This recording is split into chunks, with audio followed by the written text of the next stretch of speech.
আসসালামু আলাইকুম। সফটনেট বিডির পক্ষ থেকে সবাইকে আবারও স্বাগত জানাচ্ছি পিএইচডি টু এসটিএমএল পূর্ণাঙ্গ চেইন কোর্সের দ্বিতীয় টিউনে। গত পর্বে আমরা দেখেছিলাম কিভাবে একটি পিএইচডি থেকে প্রয়োজনীয় ইমেজ ফাইলগুলো কেটে আলাদা করা যায় এসটিএমএল ব্যবহারের জন্য। আজকে আমরা এসটিএমএল এর মেইন কাজ শুরু করব। তো যেহেতু আমরা এই টেমপ্লেটটি টুইটার বুটস্ট্র্যাপ দিয়ে করব, আর সাথে আমরা ফন্ট অ্যাওসাম ব্যবহার করব এই আইকনগুলোর জন্য। তো আর আরেকটা প্লাগইন আমাদের দরকার হবে স্লাইডারের জন্য। তো স্লাইডারের জন্য আমরা কোনো প্লাগইন ব্যবহার না করে আপাতত টুইটার বুটস্ট্র্যাপ এর যেই কারোসেল আছে, কারোসেল দিয়ে আমরা কাজ সারব। তো চলুন প্রথমে আমরা রুট ফাইলে যে আমাদের যে এইচটিএমএল ডিরেক্টরি ছিল তার রুট ফোল্ডারে আমরা একটা এইচটিএমএল ফাইল করি। এটা আমাদের মেইন ফাইল। খেয়াল করেছি যে অনেকে বিভিন্ন নামে দেন এই ফাইলটি, বিভিন্ন নামে দেন। কেউ মেইন এইচটিএমএল এটা ওটা দেন, তবে অ্যাপ্রোপ্রিয়েট হচ্ছে ইন্ডেক্স ডট এইচটিএমএল দেয়া। কারণ হচ্ছে কোনো ওয়েবসাইট যদি আপনি ব্রাউজারে ব্রাউজ করেন তখন সেখানে কিন্তু ইন্ডেক্স ডট এইচটিএমএল থাকে না। আপনি হয়তো একটা ওয়েবসাইটে ঢুকেন যে সফটনেটবিডি.com, সফটনেটবিডি.com, তখন কিন্তু আপনারা এখানে স্ল্যাশ মেইন এইচটিএমএল এই জাতীয় কোনো নাম দেন না। তো এখন কথা হচ্ছে সফটনেটবিডি.com লেখার সাথে সাথে কোন পেজটা আমাদের শো হবে। মনে রাখবেন সব সময় ব্রাউজার আপনার টেমপ্লেটের ডিরেক্টরিতে গিয়ে খোঁজে যে ইন্ডেক্স ডট এইচটিএমএল বা ইন্ডেক্স ডট পিএসপি, অর্থাৎ ইন্ডেক্স নামে কোনো ফাইল আছে কিনা, আর সেটাকেই ওয়েবসাইটের রুট ফাইল হিসেবে সে শো করায়। তো এই কারণে সব সময় মনে রাখবেন ইন্ডেক্স নামে মেইন ফাইলটা ইন্ডেক্স নামেই দিবেন, আর মেইন স্টাইল শিটটা অলওয়েজ স্টাইল সিএসএস নামেই দিবেন, এবং দুইটাই যেন রুট ডিরেক্টরিতে থাকে। তো আমরা প্রথমে আমাদের এখানে এক্সটেনশন দেখা যাচ্ছে না, যার কারণে আমাদের এটা এইচটিএমএল চেঞ্জ করার পরেও এটা টেক্সট ফাইল রয়ে গেছে। তো আমরা এক্সটেনশন শো করানোর জন্য, অর্থাৎ যেগুলো সেট আপ ফাইল ওইগুলোতে ধরুন ইন্ডেক্স ডট ইএক্সি এরকম দেখা যাবে। তো এর জন্য আমরা hide extension for known file type, এখানে ফোল্ডার অপশন থেকে ভিউতে গিয়ে hide extension for known file টাইপসে যদি টিক থাকে টিকটা তুলে দিয়ে অ্যাপ্লাই করে দিয়ে বেরিয়ে আসবো। দেখেন এটা অ্যাকচুয়ালি আমাদের টেক্সট ফাইল ছিল, যার কারণে এটা ফরম্যাটটা চেঞ্জ হয় না। এখন আমরা কি করব, ইন্ডেক্স ডট এইচটিএমএল, তাহলে আমাদের ফাইল ফরম্যাটটা চেঞ্জ হবে। তো এখন আমরা আমাদের এই ফাইলটিকে যে কোনো code editor, HTML, CSS, web design করার জন্য ভালো একটা কোড এডিটর ওপেন করব। আমি বিভিন্ন সময় বিভিন্ন ধরনের যখন যেটা সুবিধা মনে করি সেই কোড এডিটর দিয়েই কাজ করি। তার মধ্যে ড্রিমওয়েভার খুব বেশি ব্যবহার করি, তবে শুরুতে ড্রিমওয়েভার ব্যবহার না করাই ভালো। আমার একটি খুব প্রিয় কোড এডিটর হচ্ছে ব্র্যাকেটস। তো ব্র্যাকেটসে আপনি ওপেন উইথ ব্র্যাকেটস না দিয়ে সব থেকে ভালো হয় আপনি যদি ব্র্যাকেটস ওপেন করেন, ব্র্যাকেটস ওপেন করার পরে আপনি ফাইল থেকে ওপেন ফোল্ডারে গিয়ে ফোল্ডারটি ওপেন করলেই সবচেয়ে ভালো।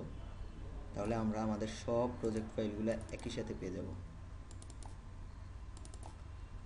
এই এই হলো আমাদের প্রজেক্ট ফোল্ডার, আমরা এটাকে নিয়ে নিলাম। এখন আমরা একটু জুম করে নিই, যেহেতু দেখতে অসুবিধা হবে। আমরা যেহেতু আমাদের টেমপ্লেটে অনেকগুলো HTML5 এলিমেন্ট ব্যবহার করবো, HTML5 এর কিছু ট্যাগ ব্যবহার করব, তো আমরা আমাদের টোটাল ডকুমেন্টের ফরম্যাটটা HTML5 ফরম্যাটে রাখবো। সেজন্য আমাদের যা করতে হবে তা হচ্ছে ডক টাইপ HTML। এই হচ্ছে আমাদের শুরু। তারপর হচ্ছে আমাদের HTML লেখার শুরু। আমাদের এই HTML এর ল্যাঙ্গুয়েজ হবে EN, অর্থাৎ US রুলে।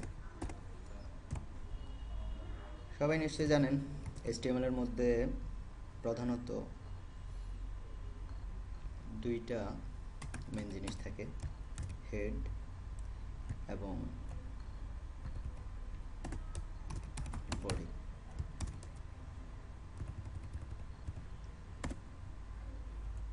আমাদের ওয়েব পেজ বা ওয়েবসাইট রিলেটেড আনুষঙ্গিক অংশগুলো থাকে হেডের মধ্যে। আর যেমন এখানে থাকতে পারে টাইটেল। আমাদের টেমপ্লেট নেমটা হচ্ছে, আমরা কি নাম দিতে পারি টেমপ্লেটের? Focal রিজম HTML। তো আমরা এটাই দিই, ফোকাল রিজম HTML। আর বডির মধ্যে থাকে ওয়েবসাইটের দৃশ্যমান বিষয়গুলো। যেমন আমরা এখানে যদি লিখি যে hi, this is some sample HTML, save করি।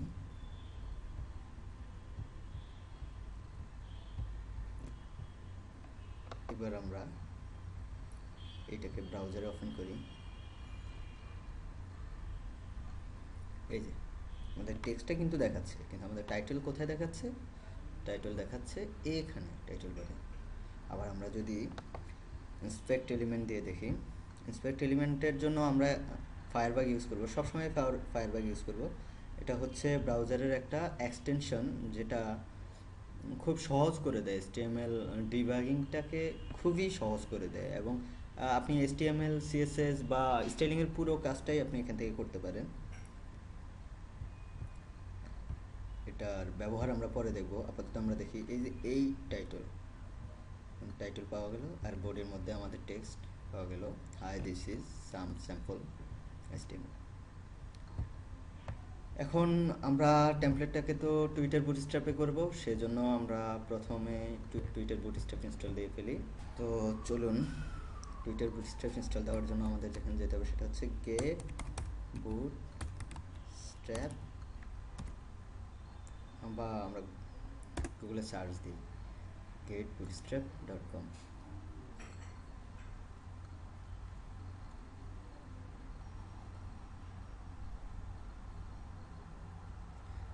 এখন টুইটার বুটস্ট্র্যাপ বা এই জাতীয় বিষয়গুলো ব্যবহার করার কয়েকটি উপায় থাকে।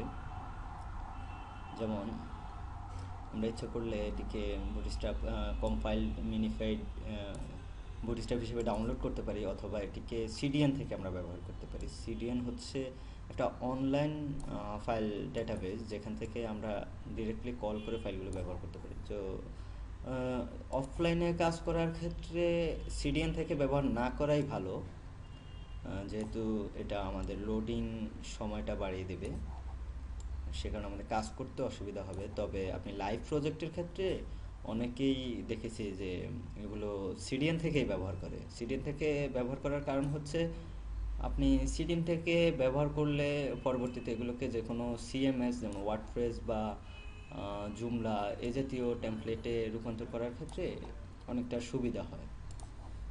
সেটা যখন আপনি ওয়ার্ডপ্রেস ডেভেলপমেন্ট শিখবেন তখন সুবিধাগুলো জানতে পারবেন। আর তাছাড়া কিছু কিছু ফাইল আছে যেগুলো ওয়ার্ডপ্রেস বা জুমলা নিজেই কল করে থাকে, এগুলো আপনার আলাদা করে কল করার প্রয়োজন হয় না, যে কারণে হয়তো এভাবে ব্যবহার করে। আর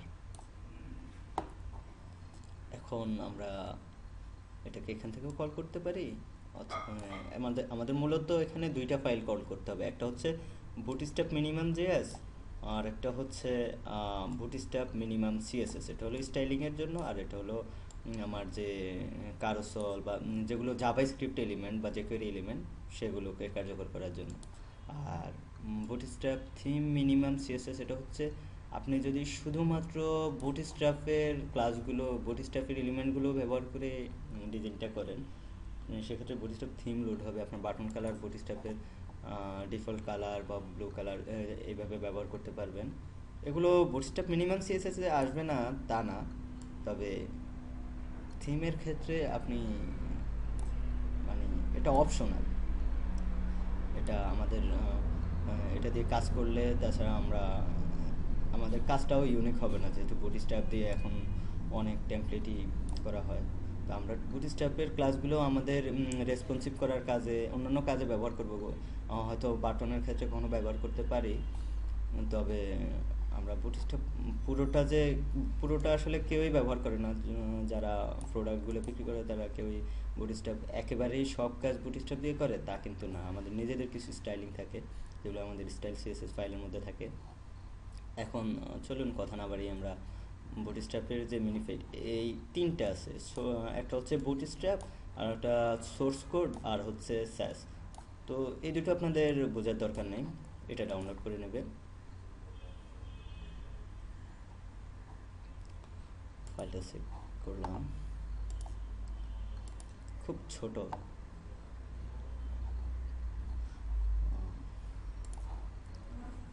এই যে টেস্টিং, তো আমাদের ডিরেক্ট আনজিপ করার দরকার নেই, আমরা এই তিনটা ফোল্ডার আমাদের HTML ডিরেক্টরির মধ্যে নিয়ে নেব।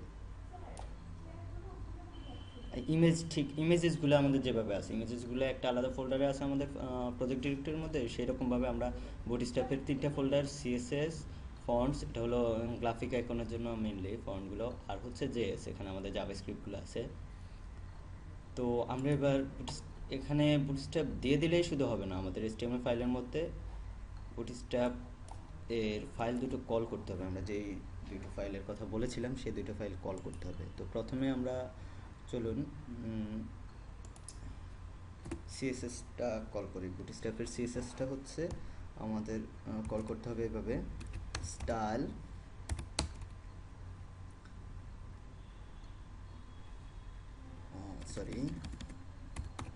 লিঙ্ক রিলেশন হবে স্টাইল শিট, আর ইফ হবে আমাদের কোথায় সিএসএস ফোল্ডারের মধ্যে আছে, তারপর আছে বুটস্ট্র্যাপ মিনিমাম সিএসএস, এটাই। তো এটা একটা সেলফ এন্ডিং ট্যাগ, অর্থাৎ এটাতে স্টার্টিং ট্যাগ বডিতে যেরকম স্টার্টিং ট্যাগ নেম আছে আর এন্ডিং ট্যাগ নেম আছে, তার মাঝে যেগুলো আছে কন্টেন্ট সেগুলো হচ্ছে বডির অংশ। তো লিঙ্কের ক্ষেত্রে কিন্তু এরকম নেই, লিঙ্ক মেটা এগুলোর ক্ষেত্রে এরকম নেই। তো সেজন্য আমরা এটাকে দুইভাবে ব্যবহার করতে পারি। এক হলো এই স্ল্যাশটা দিয়ে আমরা ব্যবহার করতে পারি, স্ল্যাশটা না দিয়েও ব্যবহার করতে পারি। এভাবে ব্যবহার করলেও আমাদের কোনো ক্ষতি নেই, এটা HTML5 ভ্যালিড। কিন্তু আমি নর্মালি এভাবে ব্যবহার করাটা বেশি পছন্দ করি, যেহেতু আগে থেকে HTML4 থেকে করে এসেছি। এখন আমাদের বুটস্ট্র্যাপের আরেকটা ফাইল কল করতে হবে, সেটা হচ্ছে বুটস্ট্র্যাপ মিনিমাম জেএস, আর বাকিটা তো অপশনাল।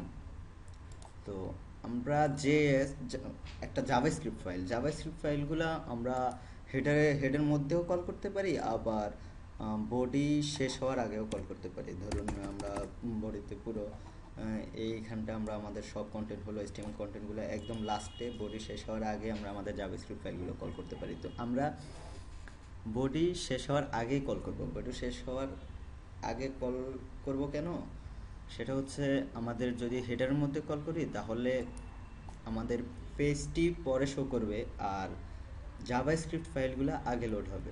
তো জাভাস্ক্রিপ্ট ফাইল লোড যদি আমরা আগে করি সেক্ষেত্রে আমাদের পেজ লোডিংয়ের সময়টা বেড়ে যাবে, আমাদের পেজ লোডিং সমস্যা হবে, সেক্ষেত্রে আমাদের এসইওতেও প্রবলেম হতে পারে। তো আমরা এই জন্য এগুলো বডি শেষ হওয়ার আগে কল করব। তো আমরা কোন ফাইলটা কল করব, আমরা কল করব এটা আপনার জাভাস্ক্রিপ্ট ফাইলগুলো কিন্তু স্ক্রিপ্ট, নট লিঙ্ক বা টাইটেল, স্ক্রিপ্ট দিয়ে কল হয়। স্ক্রিপ্ট HRC হচ্ছে আমাদের, আমরা কোথায় যাব, জাভাস্ক্রিপ্ট ফোল্ডারের মধ্যে বুটস্ট্র্যাপ মিনিমাম জেএস আমাদের ফাইলটি কল হয়ে গেল। এখন বুটস্ট্র্যাপ মিনিমাম জেএস বা এই জাতীয় যে জাভাস্ক্রিপ্ট ফাইলগুলো, এগুলো অ্যাকচুয়ালি জাভাস্ক্রিপ্টের যে কার্নেল বলা চলে, যে কোয়েরি দিয়ে অ্যাকচুয়ালি কল হয়। তো সেই জন্য আমাদের যে কোয়েরির যে ফাইলটা, সেটা এই বুটস্ট্র্যাপ মিনিমাম জেএস বা যেই জেএসটাই ব্যবহার করি যেখানে আমাদের যে কোয়েরি দিয়ে কাজ করে, সেক্ষেত্রে আমাদের যে কোয়েরিটা আগে কল করে নিতে হবে। অর্থাৎ আমরা এখানে উপরে আরেকটি স্ক্রিপ্ট লিখব, স্ক্রিপ্ট এসআরসি। এখানে যে কোয়েরির ক্ষেত্রেও আমাদের যে কোয়েরি কিন্তু আমরা সিডিএন থেকে কল করতে পারি। ম্যাক্সিমাম ক্ষেত্রে মানুষ সিডিএন থেকে যে কোয়েরি কল করে, সেক্ষেত্রে যেটা লিখতে হবে সেটা হচ্ছে, আমি দেখে আসি, jQuery.com।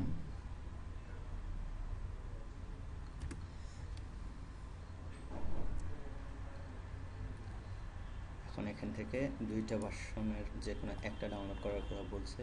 আমরা এখান থেকে যে কোনো একটা ভার্সন ডাউনলোড করতে পারি। তবে কথা হচ্ছে আমরা একটি স্টেবল ভার্সন ইউজ করব। jQuery স্টেবল ভার্সনটা কোথায় থাকে? স্টেবল ভার্সনটা থাকে jQuery.com, তারপর jQuery.min.js দিয়ে যদি আপনি দেন,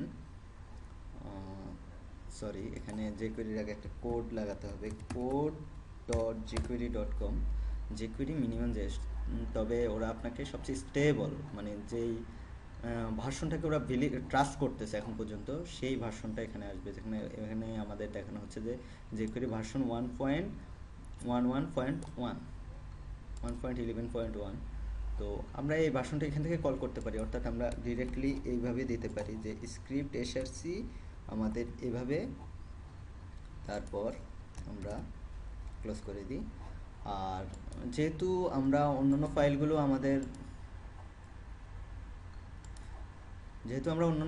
আমাদের লোকালি কল করছি, সেহেতু আমাদের যে কোয়েরিটা সিডিএন থেকে কল আপাতত না করাই ভালো। তাই আমরা ফাইলটি সেভ করলাম। ফাইলটি অটোমেটিক্যালি একটা যে কোয়েরি জেএস ফাইল হিসেবে সেভ হবে।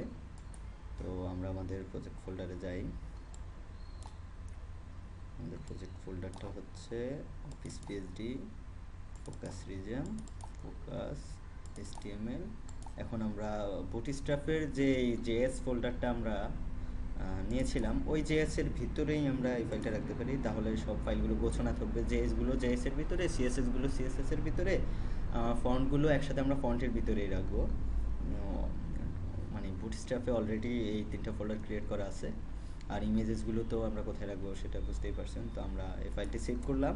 এখন এই ফাইলটি আমরা লোকালি কল করব। লোকালি কল করার জন্য দেখতেই পাচ্ছেন নিচের মতো জেএস আর হবে jQuery মিনিমাম জেএস হয়ে গেল আমাদের। এখন আমাদের jQuery কল করা হয়ে গেল, আমাদের বুটস্ট্র্যাপ কল করা হয়ে গেল। আর আমাদের যেটা রয়ে গেছে সেটা হচ্ছে, আমরা তো ফন্ট অ্যাওয়াসম ব্যবহার করব। ফন্ট অ্যাওয়াসম আমরা ডাউনলোড করে নিই।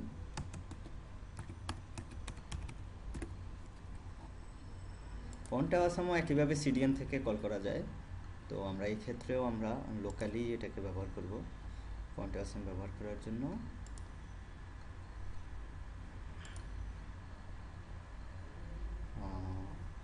ওপেন, আমরা ফন্ট অ্যাওয়াসম ফোল্ডারটা এখানে এভাবে রেখে দেব।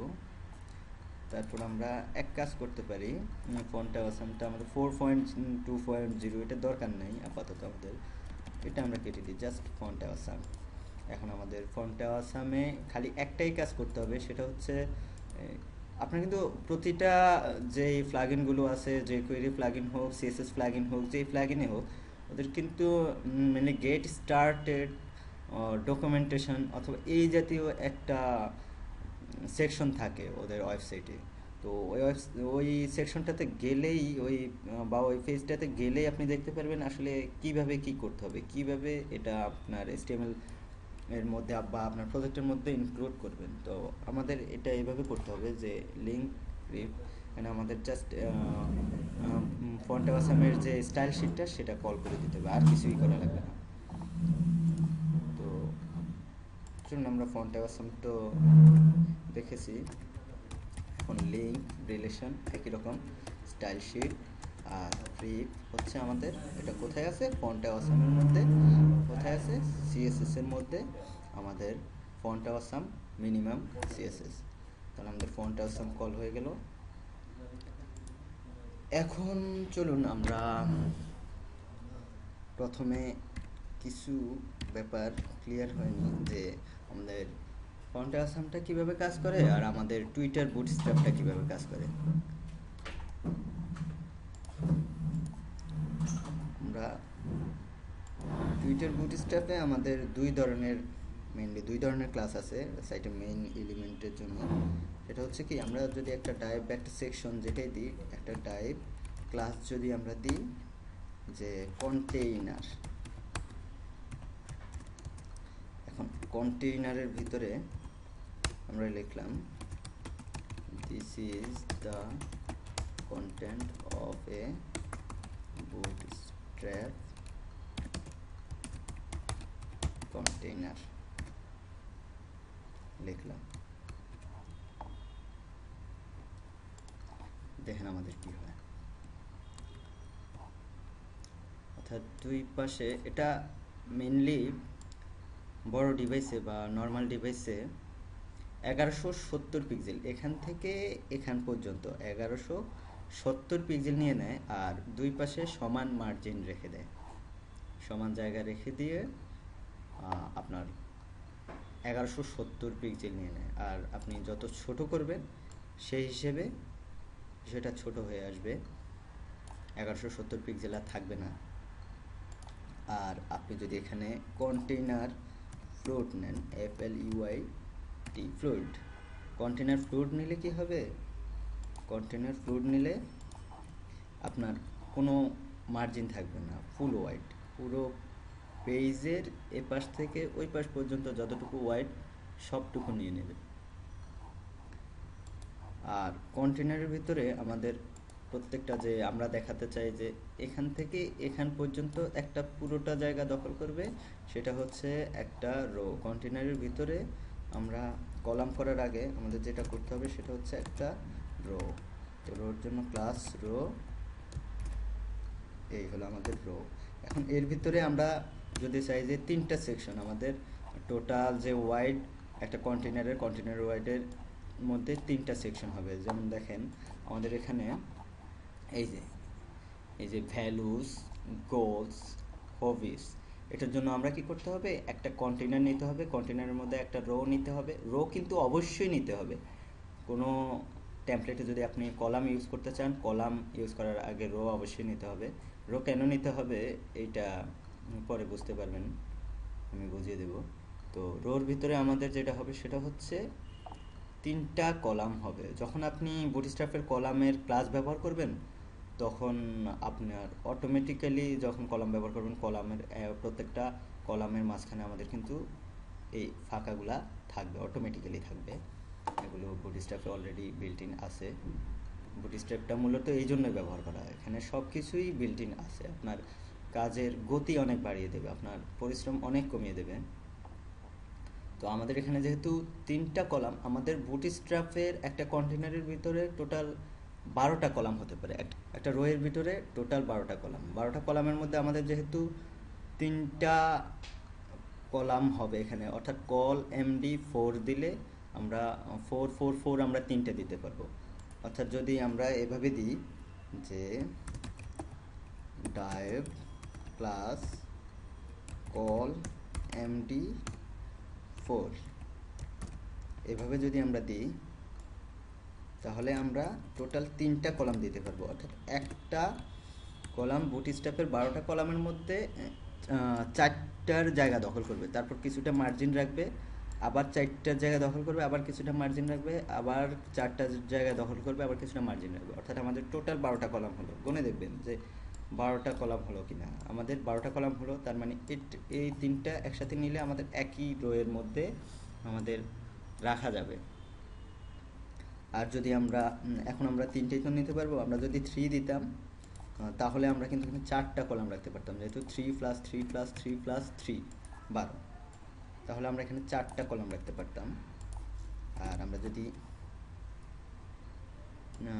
কলাম ডি 4 দিই তাহলে আমরা 3টা কলাম রাখতে পারবো। যদি কলাম ডি 6 দিই তাহলে আমরা রাখতে পারবো হচ্ছে 2টা কলাম। যদি কলাম ডি 12 দিই তাহলে একটা কলাম, এর বেশি রাখা যাবে না, একটা কলামই। আর যদি কলাম ডি 2 দিই তাহলে কিন্তু আমরা 6টা কলাম রাখতে পারবো, এরকম বিষয়টা।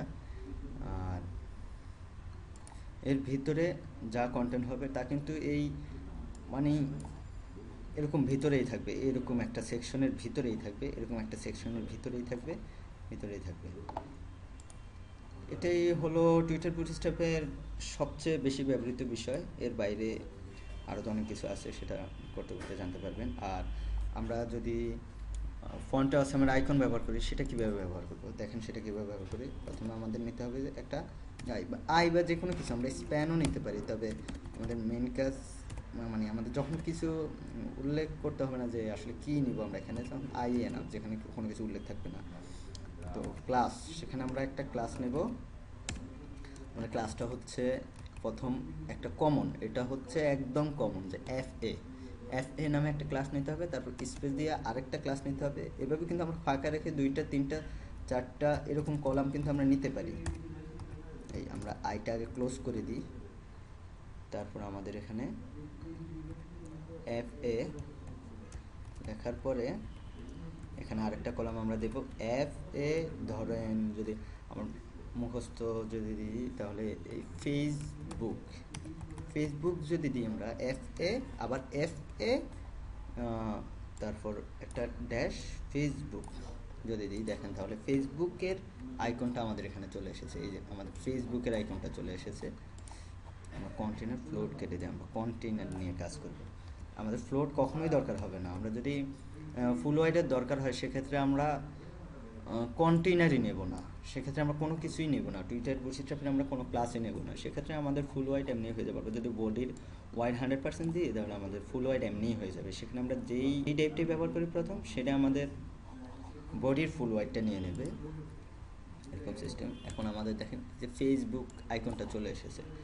তো আমরা যদি না জানি যে কোন একটা আইকন আমি কি আছে, আইকনটা কী ধরনের আইকন আছে, বা আমি কোন আইকনটা ইউজ করার জন্য কোন কোডটা ব্যবহার করব, তাহলে দেখেন আমাদের এইখানে ফন্ট অসামের সাইডে কিন্তু আইকনস নামের যে মেনুটা, ওইখানে গেলে ওই পেজটাতে গেলে আপনি সব আইকনগুলো, এখানে যতগুলো আইকন আছে, এই যে new icons, web applications icons, তারপর আমাদের ফাইল টাইপ আইকনস, এখানে ফাইল, এই যে এফ ফাইল আর্কাইভ, এটা যে ফাইলের জন্য আপনি ব্যবহার করতে পারেন। এটা অডিও ফাইল, দেখছেন অডিও ফাইল। এফ এ এর জন্য আপনাদের ক্লাস ব্যবহার করতে হবে এফ এ ফাইল অডিও ও।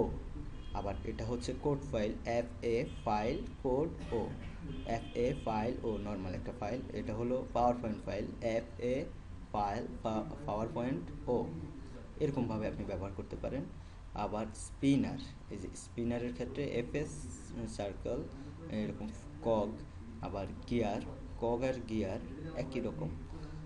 এফে রিফ্রেশ, এখানে সব ধরনের আইকনগুলো এভাবে আছে, এখানে অসংখ্য আইকন, এখান থেকে আপনি আইকনগুলো খুব সহজেই ব্যবহার করতে পারেন। আবার আমরা আবার টুইটার বুটস্ট্র্যাপের কিছু আইকন আছে। গেট বুটস্ট্র্যাপের সাইটে যদি আমরা যাই, বুটস্ট্র্যাপ সাইটে আমরা আবার গেলাম, এখানে আমাদের কম্পোনেন্টসে গেলে আপনি প্রথমেই দেখতে পারবেন এই যে গ্রাফিক আইকন,